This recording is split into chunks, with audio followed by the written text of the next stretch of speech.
ሰው ትልቅ ነገር ነው። ሰው ጠልታችሁ እግዚአብሔር ማረኝ አትበሉ። ይኸው ጌታችን ኢየሱስ ክርስቶስን አምላክን ያህል ነገር አንድ ሰው ብሎ እኮ ነው የሄደው። ከበዓሉ በዓል ሰው ሁሉ በአይሁድ በዓለ ሃምሳ ነው። በአይሁድ ትልቅ በዓል ጌታ በእግሩ ተጉዞ የሄደው አንድ ሰው ለመፈወስ ነው። አንድ ሰው ትልቅ ክብር አለው።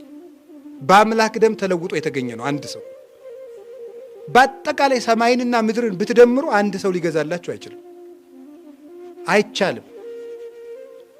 የሰውን ክብር ታሳያል። ጌታ ወደ ቤተ ሳይዳ ባደረገው ጉዞ አንድ በቤተ ክርስቲያን ለሚገኙ ሁሉ ምሕረት እንደሚሰጣቸው ሲያስረዳ ነው። ሁለተኛ ለአንድ ሰው እንኳ ቢሆን ክብር እንደሚሰጥ ሲያስረዳ ነው። ያቺ ቦታ 5 መመላለሻዎች ነበሯት። ውሃው ጥምቀት ነው ብለው ተርጉሞታል እነ ቅዱስ ዮሐንስ አፈወርቅ። ውሃው ጥምቀት ነው።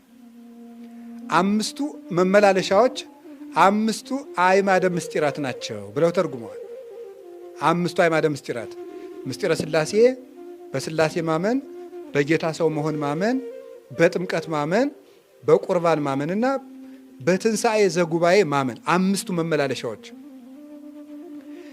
በዚያ የሄደ ምሕረት ማግኘቱ ደግሞ ምንድን ነው?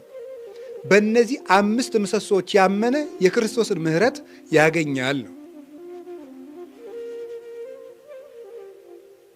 5ቱ በሽተኞች ምንድን ናቸው ብለው ነው የእኛ ሊቃውንት የተረጎሙት? እዚያ ዙሪያውን የተኙት እነማን ናቸው? ወንዶች፣ እሺ፣ ቀጥሉ እንጂ ሴቶች፣ እሺ፣ ከዛ ካህናት፣ እሺ፣ መነኮሳትና አረጋውያን 5ቱ በሽተኞች። 5ቱ ጾታ ምእመናን ይባላሉ። ጾታ ምእመናን፣ ጾታ ማለት በግዕዝ ምንድን ነው? ክፍል ማለት ነው። ጾታ ምእመናን ማለት የምእመናን 5ቱ የምእመናን ክፍሎች ማለት ነው።